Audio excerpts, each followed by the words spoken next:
Shalom, selamat pagi saudara yang dikasih dan yang diberkati oleh Tuhan kita Yesus Kristus. Kita bersyukur kepada Tuhan karena sampai hari ini Tuhan memelihara kita dengan cara yang begitu luar biasa. Saudaraku yang dikasih, di tengah situasi yang mencekam, menakutkan, Allah memberikan kepada kita kekuatan untuk menghadapinya dengan hikmat-Nya. Sebelum kita membaca dan merenungkan firman Tuhan, mari kita berdoa. Bapa dalam Yesus Kristus, karuniakan kepada kami pengertian dalam pemberitaan firman Tuhan yang disampaikan. Kami ingin mengerti kehendak-Mu ya Bapa, sehingga kami dapat melangkah, berjalan, menghadapi segala sesuatu dengan pertolongan Tuhan. Terima kasih, urapi kami dengan Roh-Mu yang kudus. Dalam Yesus kami berdoa. Amin. Saudara yang dikasih dan yang diberkati oleh Tuhan kita Yesus Kristus, sesuai dengan Almanak Nas Gereja Kalimantan Evangelis, di pagi yang indah ini, firman Tuhan terdapat di dalam kitab Injil Yohanes pasal yang ke-9, ayat pertama sampai ayat 41. Dan pagi yang indah ini saya akan membaca bagian firman Tuhan untuk kita, secara khusus di ayat yang pertama sampai ayat yang ke-7. Demikian sabda Tuhan. Orang yang buta sejak lahirnya. Pada waktu Yesus sedang lewat, ia melihat seorang yang buta sejak lahirnya. Murid-muridnya bertanya kepadanya, "Rabi, siapakah yang berbuat dosa? Orang ini sendiri atau orang tuanya? Sehingga ia dilahirkan buta." Jawab Yesus, "Bukan dia dan bukan juga orang tuanya. Tetapi karena pekerjaan-pekerjaan Allah yang telah dinyatakan, yang harus dinyatakan di dalam dia. Kita tahu, kita harus mengerjakan pekerjaan Dia yang mengutus aku. Selama masih siang, akan datang malam di mana tidak ada seorang pun yang dapat bekerja. Selama aku di dalam dunia, akulah terang dunia." Setelah ia mengatakan semuanya itu, ia meludah ke tanah, lalu mengaduk ludahnya itu dengan tanah, lalu mengoleskannya pada mata orang buta itu, dan berkata kepadanya, "Pergilah, basuhlah dirimu dalam kolam Siloam." Siloam artinya yang diutus. Maka pergilah orang itu, ia membasuh dirinya, lalu kembali dengan matanya sudah melek. Sedemikian jauh sabda Tuhan. Berbahagialah kita yang membaca firman Allah dan yang melakukannya dalam hidup kita setiap saat. Saudara yang dikasih dan yang diberkati oleh Tuhan kita Yesus Kristus, sekali lagi bahwa Tuhan punya cara untuk kita umat-umatnya tahu, mengerti dan memahami segala sesuatu, teristimewa menghadapi segala hal. Karena itu di pagi yang indah ini, berdasarkan Yohanes pasal yang ke-9, sesuai dengan Almanak Nas Gereja Kalimantan Evangelis, saya membawakan kita ke dalam sebuah perenungan yang saya beri judul atau tema, hikmat Allah di dalam menyembuhkan. Saudaraku yang dikasih dan yang diberkati oleh Tuhan kita Yesus Kristus, ada sebuah pertanyaan besar yang dimunculkan melewati teks ini. Mengapa kita menghadapi keadaan yang begitu buruk? Saudara yang dikasih dan yang diberkati, ungkapan ini adalah ungkapan pernyataan para murid ketika mereka berjumpa dengan orang buta itu dan melihat kepada Yesus, berkata, "Siapakah yang bersalah? Apakah ia atau orang tuanya?" Saudaraku yang dikasih, ungkapan para murid ini adalah upaya untuk menghubungkan fakta kitab suci dalam kehidupan sehari-hari. Karena apa Ibu Bapak? Karena ada dalam Alkitab atau dalam firman Tuhan, ketika orang mengalami kesengsaraan, ketika seorang mengalami sakit penyakit, ketika seorang mengalami hal yang buruk, itu karena dosa. Saudara yang dikasih, ketika mereka berjumpa dengan seorang buta ini, fakta ini yang diungkapkan oleh para murid dengan bertanya kepada Tuhan Yesus. Saudaraku yang dikasih dan yang diberkati oleh Tuhan Yesus Kristus, mengapa kita mengalami hal yang buruk? Untuk kasus orang buta yang dicelikan oleh Tuhan Yesus Kristus, orang buta yang disembuhkan oleh Tuhan kita Yesus Kristus, Ibu Bapak yang dikasih, Tuhan memberikan sebuah jawaban yang luar biasa, yang tidak pernah terpikirkan oleh para murid sekalipun. Yesus mengatakan di dalam ayat yang kedua, murid-muridnya bertanya kepadanya, "Rabi, siapakah yang berbuat dosa, orang ini sendiri atau orang tuanya, sehingga ia dilahirkan buta?" Jawab Yesus, "Bukan dia dan bukan juga orang tuanya, tetapi karena pekerjaan-pekerjaan Allah harus dinyatakan di dalam dia." Saudara yang dikasih, untuk kasus yang dihadapi, yang dialami oleh orang buta ini, tanpa mengabaikan firman Tuhan atau perkataan Alkitab sebelumnya, bahwa memang dosa akan membawa kesengsaraan, dosa akan membawa keadaan yang buruk. Tapi dalam Yohanes pasal yang ke-9 dikatakan kepada kita bahwa ini bukan karena dosanya, ini juga bukan karena dosa orang tuanya. Tapi Yesus mengatakan bahwa pekerjaan Allah hendak dinyatakan di dalam orang itu. Pekerjaan Allah hendak dinyatakan di dalam penderitaan orang itu. Pekerjaan Allah hendak ditampakkan di dalam kesusahan yang dialami oleh orang tersebut. Saudaraku, betapa luar biasanya jawaban Tuhan Yesus. Saudaraku yang dikasih dan yang diberkati, di tengah situasi penghakiman, dakwaan, realitas yang diungkapkan oleh para murid, pada waktu itu Yesus memberikan jawaban yang berbeda. Bahwa Tuhan hendak menyatakan kuasanya, kemuliaannya, hikmatnya melewati kesusahan yang dialami oleh orang-orang. Saudara yang dikasih dan yang diberkati oleh Tuhan kita Yesus Kristus, melewati cerita ini juga, melewati kisah ini juga, Allah mau menyatakan bahwa akan ada kesembuhan bagi orang buta tersebut, karena Tuhan akan menyatakan kemuliaan atasnya.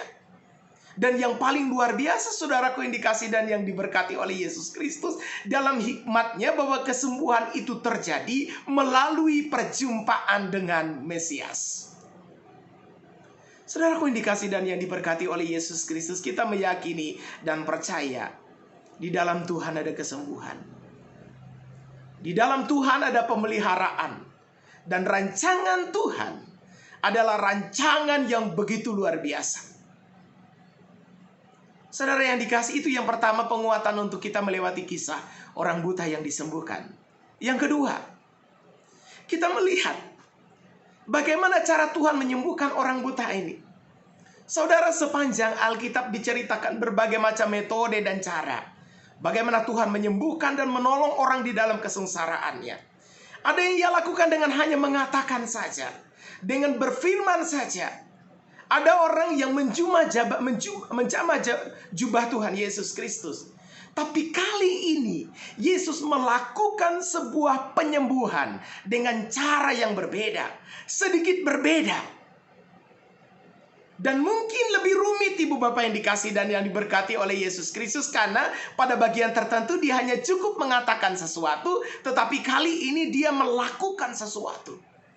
Apa yang Yesus lakukan? Yesus tunjukkan kuasanya dengan cara meludah ke tanah, kemudian Dia mengoleskan tanah itu yang sudah Dia ludah, kemudian tanah itu dioleskan pada matanya, dan Dia berkata kepada orang buta tersebut, pergilah ke kolam Siloam, dan orang itu pergi dan dia mengalami kesembuhan. Saudaraku yang dikasih dan yang diberkati, saya ingin berkata seperti ini, bahwa Tuhan memiliki berbagai macam cara untuk menyembuhkan. Beritanya bahwa ada kesembuhan dari Tuhan, tetapi berbagai macam cara dapat Dia lakukan.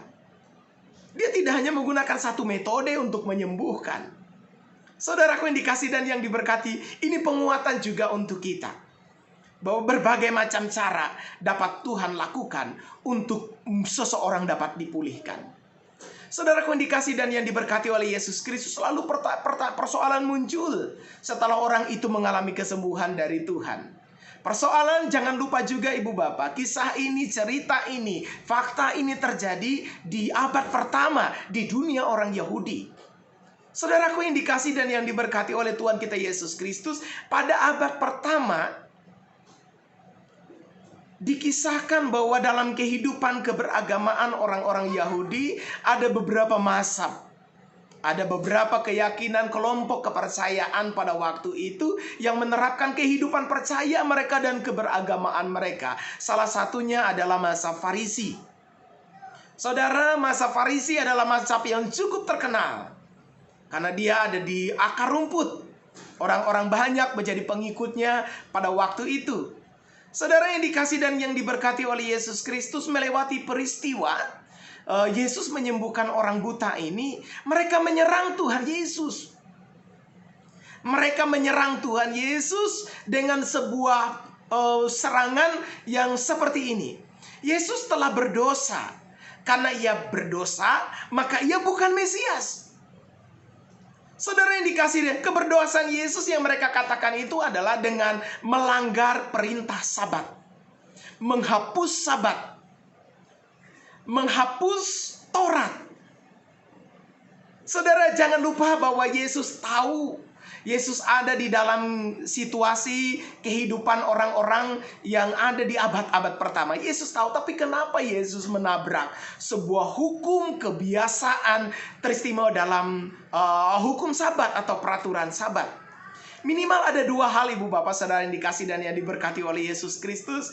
Dugaan pelanggaran yang dilakukan oleh Tuhan Yesus Kristus tentang perintah Sabat, yaitu bagaimana menerapkan ke-10 perintah Tuhan, dan hukum itu adalah ingatlah dan kuduskanlah hari Sabat. Dugaan yang pertama adalah Yesus melanggar dengan cara meludah dan mencampurkan ludah itu ke dalam tanah. Yesus sudah melanggar peraturan Sabat, yaitu dengan bekerja. Dalam hal apa? Dua hal yang Yesus lakukan. Yang pertama adalah dia meludah, kemudian dia mencampurkan ludah itu. Artinya seperti ini, ibu bapak saudara yang dikasih dan yang diberkati oleh Yesus Kristus. Pekerjaan yang Yesus lakukan adalah menggabungkan dua unsur sehingga menghasilkan unsur yang ketiga, melewati pekerjaan mengaduk. Seperti orang mengaduk semen, seperti itu ya. Jadi ibu bapak saudara yang dikasih, nah ini melanggar menurut hukum dan ketetapan yang terjadi pada waktu itu. Jadi dengan melakukan hal itu, Yesus bekerja dan melanggar perintah Sabat atau hukum Sabat. Dugaan yang kedua adalah seperti ini, ibu bapak saudara yang dikasih dan yang diberkati. Yesus menyembuhkan orang pada hari Sabat. Hukum yang berlaku pada waktu itu dalam menjaga hari Sabat adalah ketika orang sakit, maka ramuan obat itu disiapkan sebelum hari Sabat dan boleh dioleskan pada hari Sabat. Artinya ketika orang sakit, tidak boleh menyiapkan ramuan dan menyembuhkan di hari Sabat itu. Tapi yang kedua adalah kalau orang itu mengalami sakit mata, misalnya pada hari Sabat, maka boleh dia diobati. Nah, dalam kasus ini orang itu sudah buta sejak lahir, dan yang Yesus lakukan terang-terang melakukannya di hari Sabat. Saudara, orang masa Farisi melihat hal ini adalah keberdosaan. Lalu ibu bapak saudara yang dikasih dan yang diberkati, apa yang menjadi latar belakang mengapa Yesus lakukan hal ini? Mengapa Yesus sepertinya melanggar perintah Sabat? Saudara yang dikasih dan yang diberkati oleh Tuhan kita Yesus Kristus, pada ayat ini diceritakan di dalam Yohanes pasal yang ke-9. Saya baca untuk kita. Ibu bapak saudara yang dikasih dan yang diberkati oleh Yesus Kristus, ayat yang Yohanes pasal yang ke-9 ayat yang ke-3, 4. Kita harus mengerjakan pekerjaan Dia yang mengutus aku selama masih siang. Akan datang malam di mana tidak ada seorang pun yang dapat bekerja. Saudara yang dikasih, alasan mengapa Yesus sepertinya melanggar atau menentang perintah Sabat itu. Yang pertama, latar belakangnya adalah waktu bagi Tuhan Yesus sangat berharga dan waktunya sangat terbatas.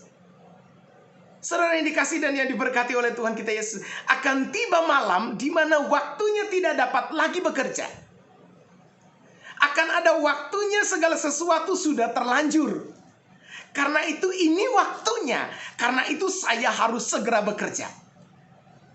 Saudara yang dikasih dan yang diberkati oleh Tuhan kita Yesus, ini dasar pertama. Waktunya sangat terbatas. Kalau tidak dilakukan sekarang, maka akan ada dampak yang lain. Yang kedua, ibu bapak saudara yang dikasih dan yang diberkati oleh Tuhan kita Yesus, mengapa seperti Yesus melanggar perintah Sabat? Yang kedua, Ibu Bapak yang dikasih dan yang diberkati oleh Tuhan kita Yesus Kristus, Yesus melihat bahwa peraturan Sabat atau peraturan itu dari sudut etika yang lebih tinggi dari hukum. Jadi ada peraturan yang dilihat dari sudut etika. Apa itu, Ibu Bapak? Bahwa hukum, etika itu lebih tinggi dari hukum. Betul memang bahwa hukum adalah penjabaran dari etika, Ibu Bapak yang dikasih dan yang diberkati.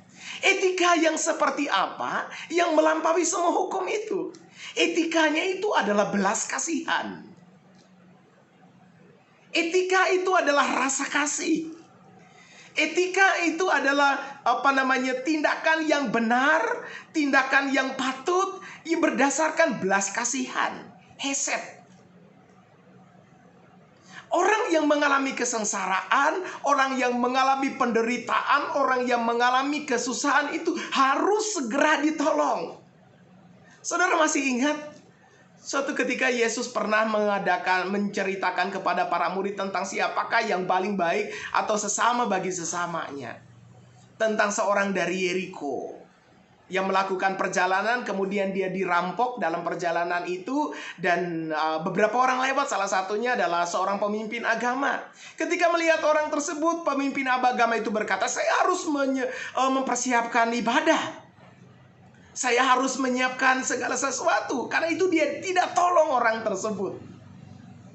Saudara dikasih dan tetapi ada seorang yang tidak tahu kebenaran firman Tuhan, tapi memiliki sebuah belas kasihan yang luar biasa. Dia kemudian menghentikan perjalanannya, dia tolong orang yang mengalami perampokan itu sampai di penginapan, dia obati, bahkan dia titipkan uang lagi kalau ada keperluannya. Sikap ini yang sangat dihargai oleh Tuhan Yesus. Saudaraku yang dikasih dan yang diberkati oleh Tuhan, perkara ini bukanlah perkara tentang melanggar hukum atau tidak. Tapi perkara ini adalah perkara tentang sebuah sikap dan etika. Saudara yang dikasih dan yang diberkati, melewati kebenaran firman Tuhan pada pagi hari ini kita belajar berbagai macam hal. Penguatan kita. Yang pertama, Ibu Bapak yang dikasih dan yang diberkati, Allah ingin menyatakan kuasa-Nya melewati semua peristiwa yang kita hadapi ini. Kemudian yang kedua, Tuhan pasti punya cara untuk menolong kita. Tapi yang ketiga, etika sikap Kristus ini yang harus kita lakukan. Ini waktunya sangat singkat. Kita harus berjuang sedemikian rupa. Karena itu, berilah hati kita belas kasihan. Untuk segera melakukan segala sesuatu, milikilah belas kasihan. Kepada keluarga kita, kepada orang-orang yang sedang bekerja, kepada para korban yang menghadapi situasi yang berat hari ini. Teristimewa para dokter, para pihak rumah sakit, milikilah belas kasihan. Caranya seperti apa? Mari berdiam diri. Upayakan diri kita untuk tidak terlalu banyak kontak dengan orang lain. Sehingga dengan cara seperti itu kita tidak terkena dan tidak merepotkan orang lain. Ini waktunya segera kita lakukan segala sesuatu. Beri pertolongan kepada orang-orang di sekitar kita. Ini saatnya melakukan hal itu. Saya percaya melewati ini Tuhan dipermuliakan. Jangan takut, tetaplah berdoa. Percayalah tangan Tuhan memelihara kita. Amin. Kita berdoa. Bapa dalam Yesus Kristus, terima kasih untuk firman-Mu. Biarlah kami hari ini berjalan dalam kehendak Tuhan, tanpa takut, khawatir, cemas, dan bimbang. Karena kami tahu Tuhan adalah pemelihara kami. Terima kasih ya Tuhan, berkati semua orang yang sedang bekerja. Berkati semua orang yang sedang menolong hari ini. Berkati semua orang yang sedang dalam kesulitan. Dan berkati kami semua Tuhan untuk terus bergandeng tangan bersama-sama menghadapi situasi yang sulit ini bersama dengan Tuhan. Dalam Yesus kami berdoa. Amin. Tuhan memberkati kita. Jangan takut, jaga kesehatan. Pelihara orang-orang di sekitar kita sebagai bentuk tanda kasih, kesetiaan, kepedulian, dan belas kasihan kita. Tuhan memberkati semua orang. Tuhan memberkati para perawat, dokter, dan para medis. Dan siapapun yang mengerjakan bagiannya untuk kemuliaan nama Tuhan. Amin.